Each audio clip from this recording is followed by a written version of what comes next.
নমস্কাৰ প্ৰিয় বন্ধু বান্ধৱীসকল, আমাৰ ৰাশিফল চেনেলটোলৈ আপোনালোকক স্বাগতম জনাইছোঁ। মোৰ প্ৰিয় বন্ধু বান্ধৱীসকল, ভিডিঅ'টো আৰম্ভ কৰাৰ আগতে তোমালোকক মই এটা বিশেষ কথা বহুত দুখ মনে ক'ব লৈছোঁ। তোমালোকে মোৰ ভিডিঅ'টো শেষলৈকে চাবা আৰু যিমান পাৰা মহাদেৱৰ কৃপাত ভিডিঅ'টো শ্বেয়াৰ কৰি দিবা সকলোলৈকে। এটা ভিডিঅ' বনালে বহুত কষ্ট হয়, বহুত কষ্টৰ মূৰত এটা ভিডিঅ' মই তোমালোকৰ বাবে সদায় আগবঢ়াওঁ। তোমালোকে মোৰ চেনেলটো ছাবস্ক্ৰাইব কৰি দিবা। মই বহুত দুখীয়া ঘৰৰ ল'ৰা হয়, যেনে তেনে এটা কম দামী মোবাইল লৈ আপোনালোকৰ বাবে সদায় ভিডিঅ' বনাওঁ। মোক তোমালোকে সহায় কৰা, ভিডিঅ'টো ছাবস্ক্ৰাইব কৰি দিবা, তেতিয়া মই সদায় নতুন নতুন ভিডিঅ' বনাবলৈ উৎসাহ পাওঁ। ধন্যবাদ। প্ৰথমতে আহিছোঁ আমি মেঘ ৰাশি। এজন বন্ধু বা আত্মীয়ই আপোনাৰ প্ৰতিশ্ৰুতি ৰক্ষা কৰি আপোনাক চাপ নিদিব।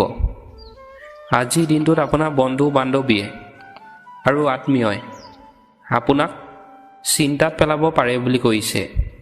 এইবাৰ আহিছোঁ আমি বৃষভ ৰাশি। আপুনি নিশ্চিত সফলতা লাভ কৰিব।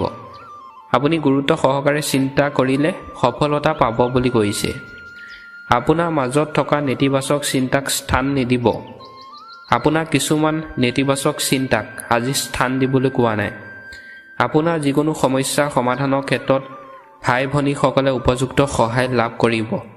আজিৰ দিনটোত আপোনাৰ ভাই ভনী যদি সমস্যা সৃষ্টি হয়, আপুনি সমস্যাটো সমাধান কৰিব পাৰিব বুলি কৈছে। আপোনাক ভাই ভনীয়ে আজিৰ দিনটোত সহায় কৰিব পাৰে বুলি কৈছে বৃষভ ৰাশি ব্যক্তিসকলক। এইবাৰ আহিছোঁ আমি মিথুন ৰাশি। নিজৰ বাবে চিন্তা কৰক আৰু নিজৰ বাবে কাম কৰক। আজিৰ দিনটোত আপোনাৰ নিজৰ বাবে চিন্তা কৰিবলৈ গৈছে আৰু আপোনাৰ নিজক লৈ আজিৰ দিনটোত কাম কৰিবলৈ গৈছে। কেতিয়াবা অলপ স্বাৰ্থপৰ হোৱাটো প্ৰয়োজনীয় হৈ পৰে। আজিৰ দিনটোত আপোনাৰ কিছুমান কথাত অন্য ব্যক্তিলৈ কথা বতৰা পাতিলে কিছুমান কথালৈ আপোনাক স্বাৰ্থপৰ হ'বলৈও কৈছে, প্ৰয়োজন বুলি কৈছে। নিজৰ প্ৰতিভা আৰু সামৰ্থ্যক নিখুঁত কৰাৰ বাবে এই সময় অতি উপযুক্ত। আজিৰ দিনটোত নিজৰ প্ৰতিভা আৰু সামৰ্থ্য আপোনাৰ সময় ভাল বুলি কৈছে, নিখুঁত কৰিব পাৰিব বুলি কৈছে। এইবাৰ আহিছোঁ আমি কৰ্কট ৰাশি। অলপ সাৱধানতা অৱলম্বন কৰিলে বহু কথা আপোনাৰ পক্ষত সুকলমে চলিব। আজিৰ দিনটোত অলপ সাৱধানে আপোনাক চলিবলৈ কৈছে, তেতিয়া আপোনাৰ বহু কথা আপুনি সুকলমে পাতিব পাৰিব বুলি কৈছে অন্য ব্যক্তিৰ লগত। এইবাৰ আহিছোঁ আমি সিংহ ৰাশি। আপোনাৰ যোগাযোগসমূহক অধিক শক্তিশালী কৰক, কিয়নো ই আপোনাৰ বাবে অতি উপকাৰী হ'ব। আজিৰ দিনটোত যদি আপুনি অন্য ব্যক্তিৰ লগত যদি বেপাৰ বাণিজ্যই হওক বা চাকৰি কৰাসকলৰ কথা কৈছোঁ, যোগাযোগ যদি কৰে আপোনাৰ কামক লৈ, যোগাযোগসমূহ আপোনাক শক্তিশালী কৰিবলৈ কৈছে, তেতিয়া আপোনাৰ যোগাযোগ কৰিলে আপোনাৰ উপকাৰ হ'ব বুলি কৈছে অন্য ব্যক্তিৰ মতে যদি পৰামৰ্শ মতে যদি কাম কৰে। এইবাৰ আহিছোঁ আমি কন্যা ৰাশি। ধৰ্মীয় সামাজিক সম্পৰ্কীয় কাম কাজত কিছু সময় কটাওক।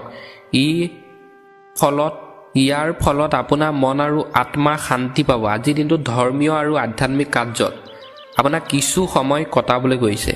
ইয়াৰ ফলত আপোনাৰ মনটো আজি ভাল লাগিব বুলি কৈছে, শান্তি লাগিব। বিত্তীয় বিষয়ত বিনিয়োগ আদি কৰা বাবেও দিনটো উৎকৃষ্ট। আজিৰ দিনটোত বিত্তীয় বিষয়ত আপুনি যদি বিনিয়োগ কৰে, আজিৰ দিনটো আপোনাৰ ভাল বুলি কৈছে কন্যা ৰাশি ব্যক্তিসকলক, উৎকৃষ্ট দিন বুলি কৈছে। এইবাৰ আহিছোঁ আমি তুলা ৰাশি। আপোনাৰ বহু সমস্যা সমাধান হ'ব। আজিৰ দিনটোত যদি আপোনাৰ ৰুটিন মতে যদি কাম কৰে, আপোনাৰ সমস্যা যদি হয়, সমস্যা সমাধান কৰিব পাৰিব বুলি কৈছে। ঘনিষ্ঠ বন্ধু আৰু আত্মীয়ৰ লগত কৰা বেয়া সম্পৰ্কবোৰত আকৌ মধুৰতা থাকিব। আজিৰ দিনটোত আপোনাৰ বেয়া সম্পৰ্ক ঘনিষ্ঠ বন্ধুৰ লগত আপোনাৰ বেয়া সম্পৰ্ক থাকিব বুলি কৈছে, মধুৰতা থাকিব আৰু আপুনি নিজকে বহু পৰিমাণে শিথিল অনুভৱ কৰিব। আজিৰ দিনটোত আপুনি নিজকে শিথিল অনুভৱ কৰিব পাৰে বুলি কৈছে। বাহিৰৰ কামত সময় কটালে ধন আৰু শক্তি অপচয়হে হ'ব। আজিৰ দিনটোত বাহিৰৰ কামত আপোনাক সময় এনেই অবাবত কটাবলৈ কোৱা নাই, সেই সময়খিনি আপোনাৰ নিজৰ কাম কৰিবলৈ কৈছে। আপুনি আপোনাৰ গুৰুত্বপূৰ্ণ কামত এজন জ্যেষ্ঠ ব্যক্তিৰ পৰামৰ্শ ল'ব লাগিব।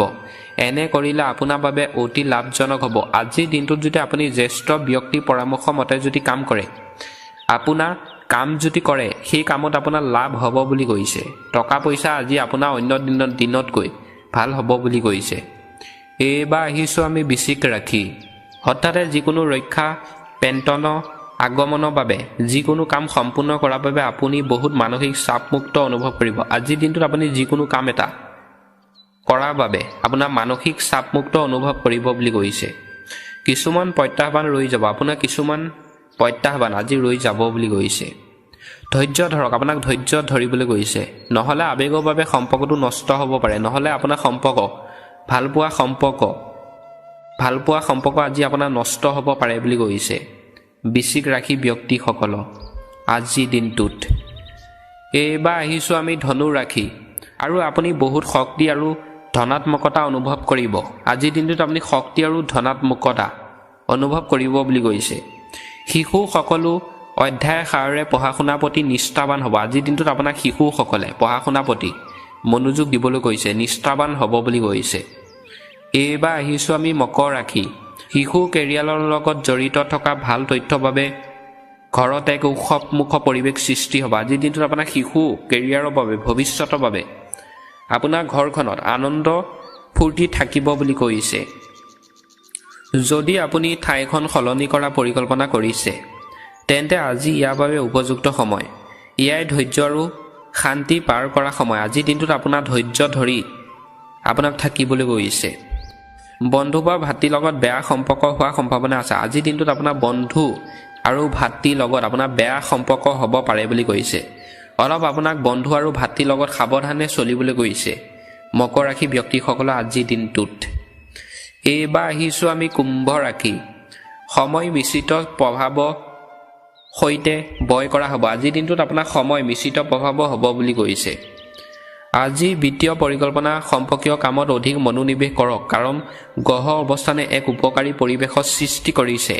আজিৰ দিনটোত গ্ৰহ অৱস্থান আপোনাৰ লগত ভাল বুলি কৈছে। বিত্তীয় পৰিকল্পনা লৈ যদি গ্ৰহলৈ কাম কৰে, যিকোনো শুভ কাম সম্পৰ্কীয় পৰিকল্পনাও ঘৰতে বনাব পাৰে। আজিৰ দিনটোত আপোনাৰ ঘৰখনত শুভ কাম আপুনি কৰিব পাৰে বুলি কৈছে। শিশু পক্ষক লৈ মনটো চিন্তিত হৈ থাকিব। আজিৰ দিনটোত আপোনাৰ সন্তানৰ বাবে মনটো চিন্তা হ'ব বুলি কৈছে। তেওঁলোকৰ সমস্যাবোৰ সমাধান কৰিবলৈ কিছু সময় উলিয়াওক। তেওঁলোকৰ সমস্যা সমাধান কৰিবলৈ আপোনাক কিছু সময় উলিয়াবলৈ কৈছে। শিশু সমস্যা। শেষত আহিছোঁ আমি মীন ৰাশি। লাভজনক চৰ্ত ৰৈ গৈছে। আপোনাৰ আজি লাভজনক চৰ্ত ৰৈ গৈছে বুলি কৈছে। ঘৰত আহিব এজন বিশেষ আত্মীয়। আজিৰ দিনটোত আপোনাৰ ঘৰখনত বিশেষ আত্মীয় আহিব পাৰে বুলি কৈছে। বহুদিনৰ পিছত সকলোৱে লগ পোৱাৰ পিছত সকলোৱে মানসিক চাপমুক্ত আৰু সুখী অনুভৱ কৰিব। আজিৰ দিনটোত আপোনাৰ সকলোৱে মানসিক চাপমুক্ত আৰু সুখী অনুভৱ কৰিব পাৰে বুলি কৈছে। ইয়াৰ সমান্তৰালকৈ কিছুমান গুৰুত্বপূৰ্ণ বিষয়টো আলোচনা কৰিব পাৰি। ইয়াৰ সমান্তৰালকৈ আপোনাৰ কিছুমান গুৰুত্বপূৰ্ণ বিষয়ৰ ওপৰত আজিৰ দিনটোত আপুনি আলোচনা কৰিব পাৰে বুলি কৈছে মীন ৰাশি ব্যক্তিসকলক।